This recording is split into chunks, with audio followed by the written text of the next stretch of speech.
Hello, sir. This is Joshua Johnson, Queen's University of Charlotte student, currently doing a project with the Charlotte Living Archives to get an idea of what it was like to go through the COVID-19 pandemic.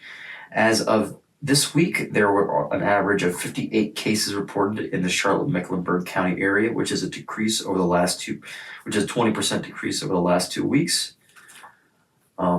Basically, we're going to go over your experiences as an individual, specifically a Black individual in America going through the COVID-19 pandemic. First off, could you tell me where is home for you right now? What would you consider to be home for you? Home for me is Charlotte, North Carolina. And is that where you were born, or did you come here and have lived here for a while? Yeah, I actually was born in Charleston, South Carolina, but and then I joined the military. And after that, I came to school here at Queen's University of Charlotte back in 1990, and I've been here ever since. And so you've been in Charlotte since 1990? Yes. Can you tell me how that experience was? How that experience was coming out of the military? What was it like transitioning from being in the military to a more instructional role like it is working here at Queens?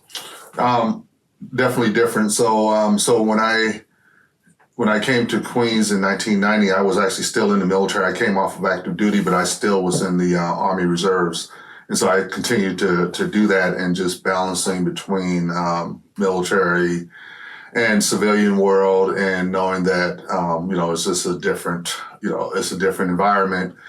So yeah, very different in terms of like how you interact with people, and just a hierarchy in the military versus a hierarchy on the civilian side is so different. So, it was an adjustment, but it's something that, everybody should be able to do. Do you think that was an adjustment that was similar to the adjustment that we went through going from pre-pandemic time to within the pandemic? No, definitely not. I mean, I don't think there's anything that could compare to pre-pandemic to, the time that we were in the pandemic. When you join the military and then you get out, you kind of know, okay, I'm going to transition into something new. Being in the military, you're still a part of a overall society, and you know how that society operates. But when you go into a pandemic, something that you've never seen in your lifetime, and then all of a sudden it's like, what do I do now? And so there was no one, I think, who really had the answers to like how we are to operate then. So yeah, totally different things. Could you describe what you do on campus for Queens? So my role here is Assistant Dean for Diversity, Inclusion, Community Engagement. So I pretty much just focus on how do we bring people with different identities, different backgrounds, different experiences to understand one another, not to change who they are, but more to be more understanding, listen to one another, interact with one another, and just, for everyone to be able to have that sense of belonging here on campus.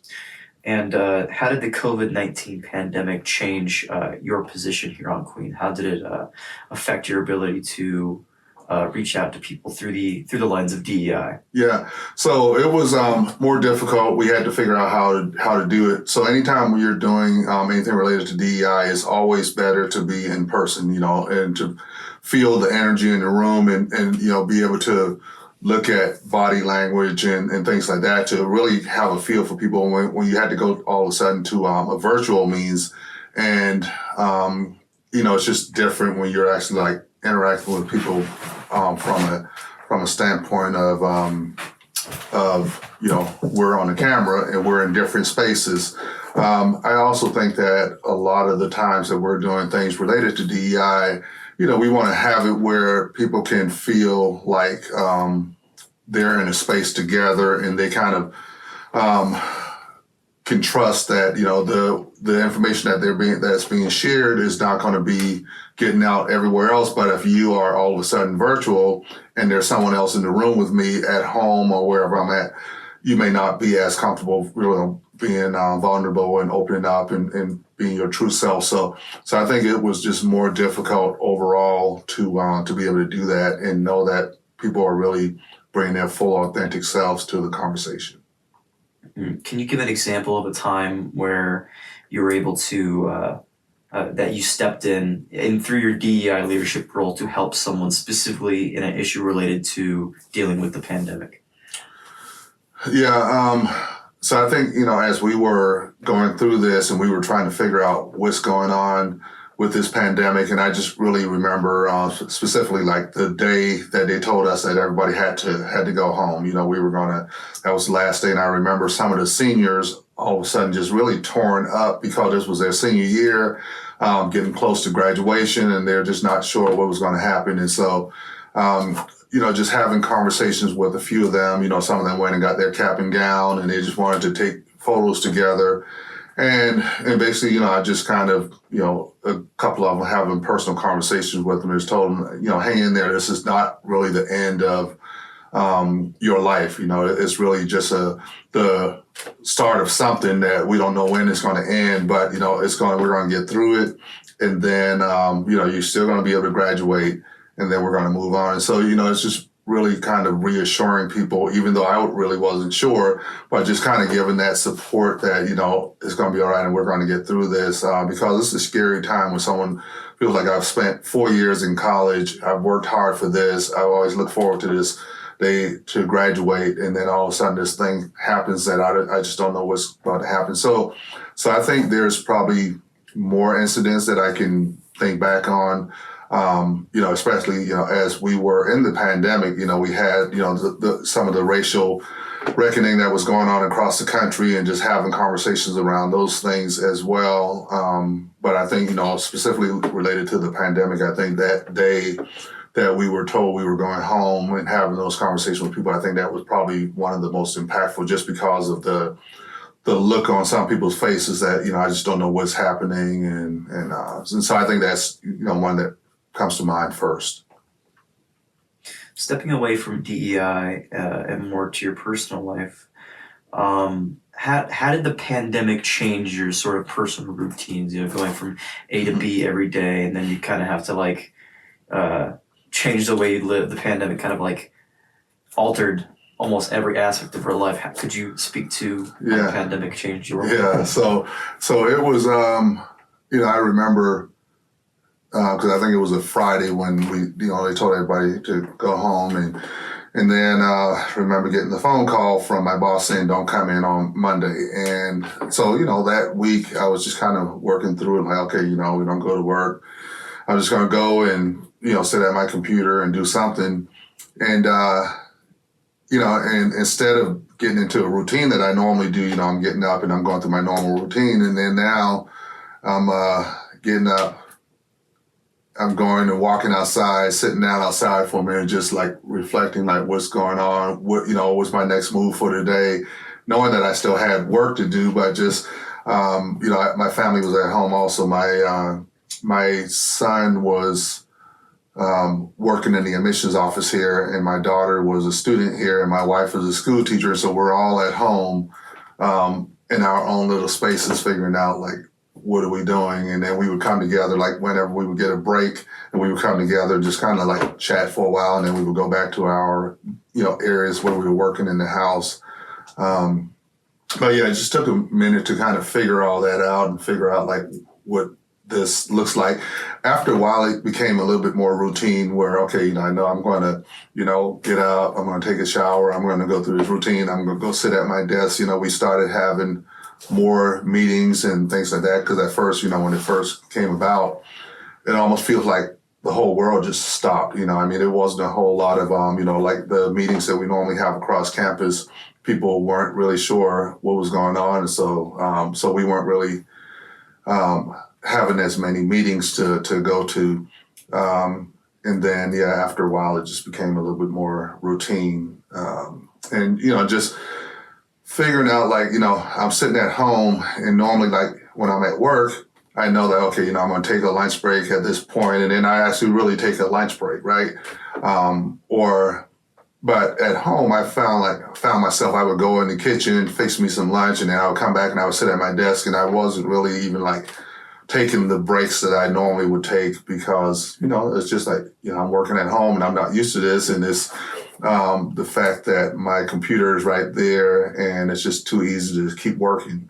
And so, yeah, it was just a ongoing thing similar to trying to change a routine, but not necessarily in the most healthy way.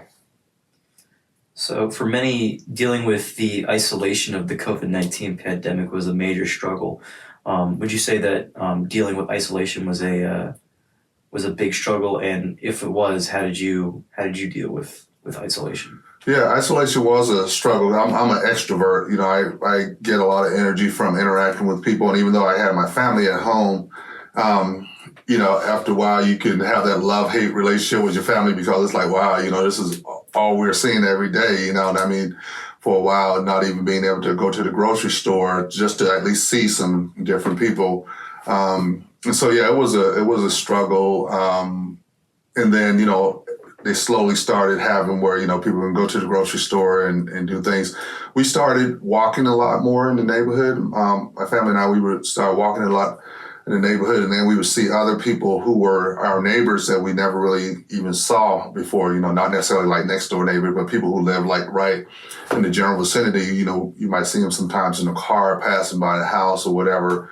But all of a sudden, we're seeing these people who are walking, and we would just start speaking to people. So I think there was like positive that came out of that because all of a sudden we're starting to meet people that we that were right there. And then now to today, we still see them, and we actually like have conversations with them as opposed to before. It was just like they're just driving by and going and pulling into their garage, and I'm pulling into my garage, and so yeah, I think that was just a positive part of how the pandemic changed, just how we interacted. So as of right now, it's been just a little bit over 3 years since the beginning of the COVID-19 pandemic.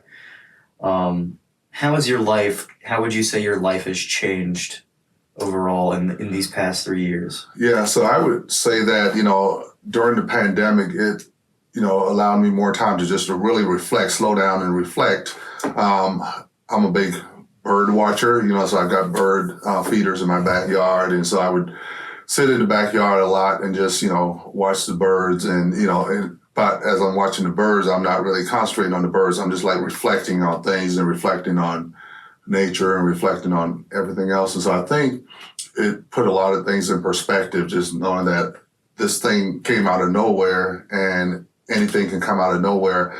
I had a friend of mine who actually lost a daughter. His daughter was probably about 27 or 28 years old. She died from COVID. And he and his wife also had COVID really bad. I mean, they both got through it, but the daughter died from it in, I think it was July of 2020 is when she passed away from that. And so, it just really started to put more things in perspective in terms of like, we can experience something any day. I think about, and it made me think back to 9/11, because 9/11 was something that we never expected to happen on our soil, that, somebody, terrorist attacks on our soil. And with me serving in the military, it just shows that we can never take anything for granted. And so I think that's where it really kind of put me, I've always been a pretty positive person, but I try to be even more positive now, just, really, and if I can uplift someone else who may be going through something, rough, I try to do that because, I just feel like, everybody should try to live every day for, to its fullest because we just never know. Yeah. Do you believe that your own personal experience in the military has given you a unique perspective on dealing with the COVID-19 pandemic? Yeah, I think my experience in the military really did. When you join the military, you go through basic training, and then you start to ask yourself, what was I thinking when I decided to sign up for this? Because as a young adult joining the military, and that, man, I could have been home just relaxing and doing other things, but now here I am up 4 o'clock in the morning, out here in the middle of nowhere, running around and doing things. And then you find that you can get through things, the things that feel so hard to you. it just starts to feel like, okay, it's really just a mindset that we can actually get through. And so that's kind of how I took it with the pandemic, where, and I know, again, two totally different things, but still, your mind starts to be formed in such a way that, that everything's not going to be easy and that you can get through the toughest of things. And so I think that's really where a lot of my military experience helped me out with that. And I don't think I would have had that necessarily, that kind of mindset so much if it wasn't for some of the military training I had. Do you mind if we transition to looking at the hand map we did? Sure, yeah. All right. Just as like in general, how would you say, what stood out to you when writing down when making this map of yours? Well, I think, a lot of, as I was thinking about this, I feel like my values are written all over this. It's really more about almost everything that I answered. I feel like it has something to do with values that I have, just being kind to people, being, having courage, just giving back, service, being curious about other people as opposed to just thinking about myself. I feel like a lot of those were just like, as I, and I wasn't necessarily thinking from the standpoint of what are my values, but as I put these words down, I reflect back on them and I'm like, yeah, these are really speaks to a lot of the values that I have. How many, do you think when you're writing on the hand map, do you think any of your values might have been affected by the COVID-19 pandemic? Like your values have been pushed on by the struggles of the pandemic. Mm-hmm.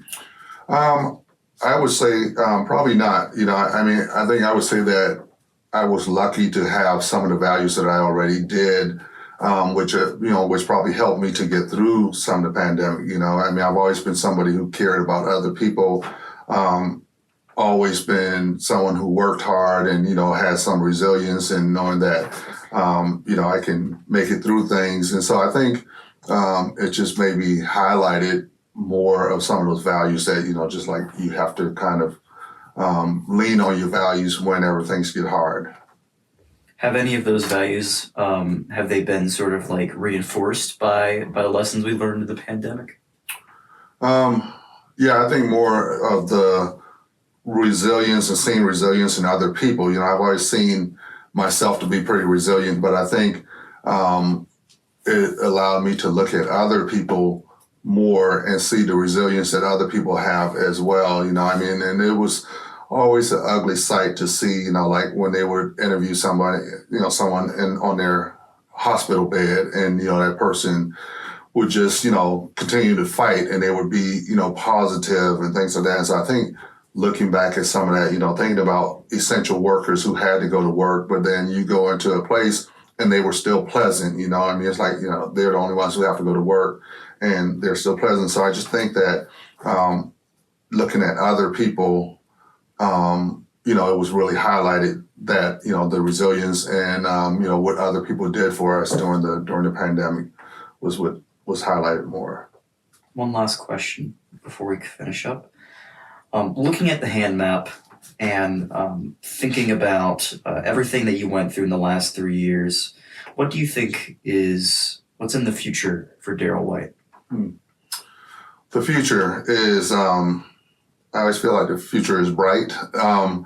And I feel like what's in the future is to always just know that there's more positive than negative in this world. I think, and being able to help pull out some of the positives in other people, but also for myself to continue to always remain positive no matter what the situation is. So I think that's just what I see as my future, and whatever that looks like is, it's going to be good because it's positive.